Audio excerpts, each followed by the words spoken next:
Welcome back to my Star Wars videos leading up to the Rise of Skywalker this December. We're finally starting to get through the original trilogy. Last time I gave my thoughts on the original Star Wars movie, Episode 4, A New Hope if you will, and now we get into what many people, including myself, view as one of the best sequels ever made, and to this day, the best Star Wars movie ever made, The Empire Strikes Back. This is still to this day my personal favorite Star Wars movie, so let's just get right into it.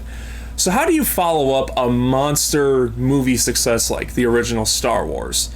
You know, a lot of people thought back then that a sequel wasn't really warranted, although people were excited to see a follow-up to it. In fact, the director, Irving Kershner, turned down the directing role because he thought that a sequel to Star Wars is just going to be the next Star Wars. You know, how can you follow up a masterpiece like Star Wars? But then he was told that he was an idiot if he didn't direct it, so he ended up taking on the role. And he knew what to do with this movie. He knew exactly what to do to make this movie just as great, if not better, than the original, and that is to go places that no one would expect it to go. You know, make it darker, put the characters through a lot of stuff, get to know the characters a little bit better. And they made the Empire really intimidating, and it lives up to its title, The Empire Strikes Back. Well, they definitely strike back in this movie. Right when the movie starts, you're just into it right away. You're on the ice planet of Hoth where the rebels are hiding from the Empire, and then the Empire ends up finding them, and then there's this amazing battle on the planet Hoth, which, by the way, to this day, the battle still looks amazing. I watched the theatrical version as well as the special editions just to compare both versions. And that's actually my first big praise with The Empire Strikes Back. The effects are a million times improved over the original. Now, I did say in my original, I love how the effects still mainly held up, but there were still a few little details that could have been worked on a little bit better. Well, in this movie, I watched the Empire of Dreams documentary, and they actually said, we actually have money this time. So you can tell they had more money to work with special effects, and everything looks amazing. The models, the green screen, it all works perfectly in this movie. But it's not just the effects that make The Empire Strikes Back better than the original Star Wars. It's the fact that all hell breaks loose in this movie. The rebels have to retreat from their base because the Empire is just kicking their asses. And Han, Leia, and Luke, and all of them, C-3PO, R2-D2, Chewbacca, they're all separated in this movie. Well, okay, Han, Leia, Chewbacca, C-3PO, they're all together, but Luke and R2 are separated from the rest of them. Luke's traveling to Dagobah because Obi-Wan's Force Ghost tells him to find the Jedi Master Yoda who trained him. And Han and all of them are still trying to run away from the Empire because Vader has an interest in Luke Skywalker in this movie, and he knows capturing the Millennium Falcon, capturing Luke's friends, Luke would vision that, and he'll see that his friends are in danger, therefore going to rescue him, and Vader can trap him. And we get some amazing space battles with the Millennium Falcon, in particular, the asteroid field scene. It's amazing, it's intense, it's action-packed. It looks great. Again, the effects look like you're actually there, and there's a lot of funny moments with Han Solo because the Falcon won't go into light speed, so he's got to fix this as well as fly the Falcon. Leia's yelling at him, why are you going into the asteroid field? And then Han's like, they'd be crazy to follow us. Han and Leia in this movie bounce back and forth off each other really well, and that's all the more reason why they're very likable characters. And then Luke's on Dagobah learning from Jedi Master Yoda, and this is the first time we get to see Yoda.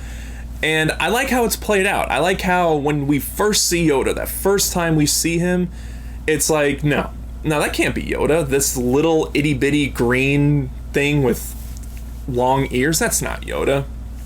And in fact, he doesn't act very Jedi-like when we first meet him because he's testing Luke. He's testing his patience. Luke is getting irritated with him because he's going through his stuff. He's throwing stuff. He's got this little flashlight that R2 tries to take away from him, and he's like, no, this is mine, or...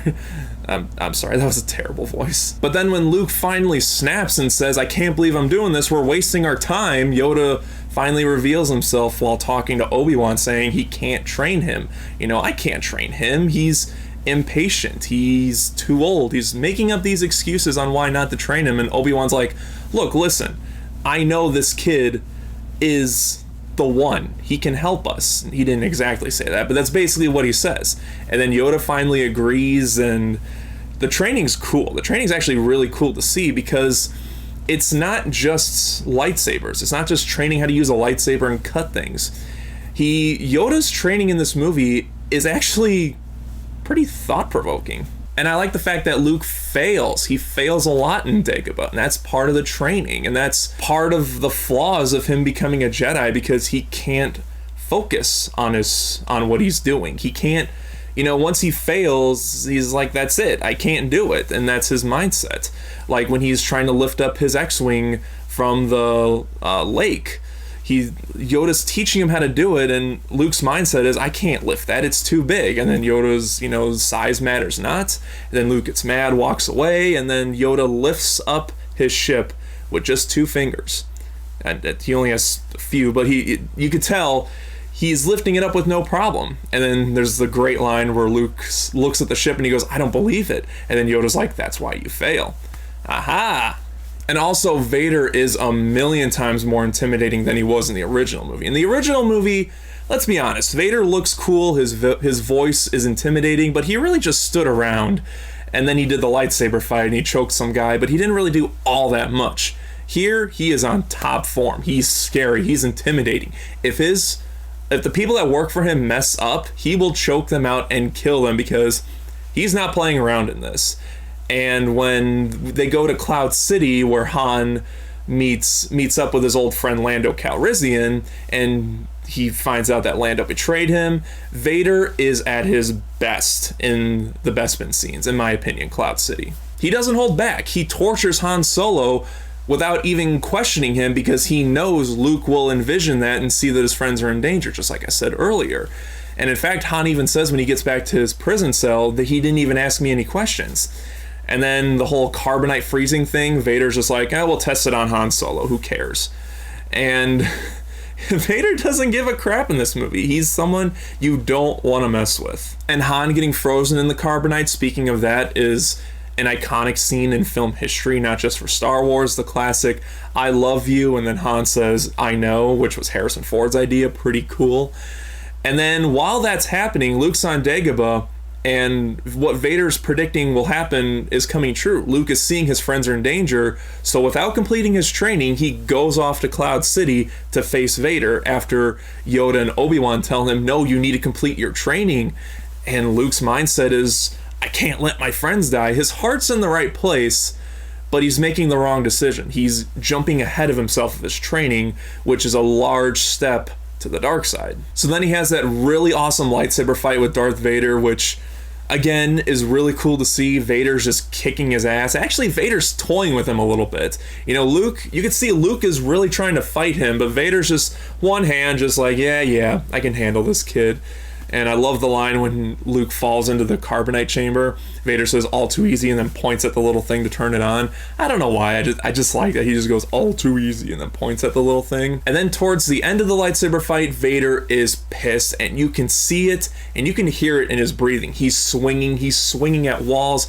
He is trying to murder Luke. Okay, not really trying to murder, but he's swinging. He doesn't give a shit. He's tired of this. He's like, I'm getting to my point right now. And he cuts off Luke's hand, and we finally get that epic line that is a part of film history where, spoiler alert if you haven't seen this, by the way, I forgot to mention that, but it's obviously, probably if you're watching this, you don't really care, or you know the movie by now, but we get the iconic line, no, I am your father, and then the music swells up, and it's just really awesome. Luke falls to his death thinking there's no way out of this, when really he gets saved. He gets saved by Lando after Han got taken away. So they end up escaping, and then that's basically it. The movie ends on kind of a depressing note. Han is taken to Jabba the Hutt by the bounty hunter Boba Fett, frozen in carbonite.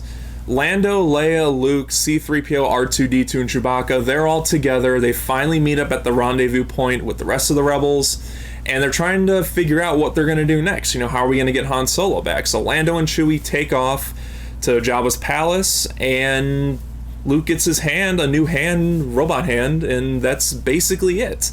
that's really how the movie ends. And it's a depressing note, but it's a big, mild cliffhanger that gets you excited to see the next installment. So I know I went more in depth with this movie than I normally do, but the reason I did it was because I love The Empire Strikes Back so much. It's not just my favorite Star Wars movie. It's like top 3 favorite films of all time. Every time I watch it, it's like I'm watching it for the first time. Even though I know the lines from the back of my head, I know them. I can quote the whole movie without watching the movie.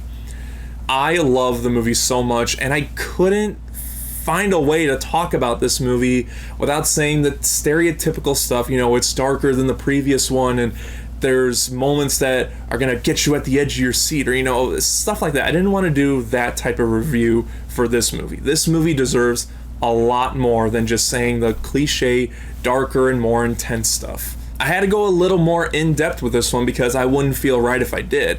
Nevertheless, though, my point is made.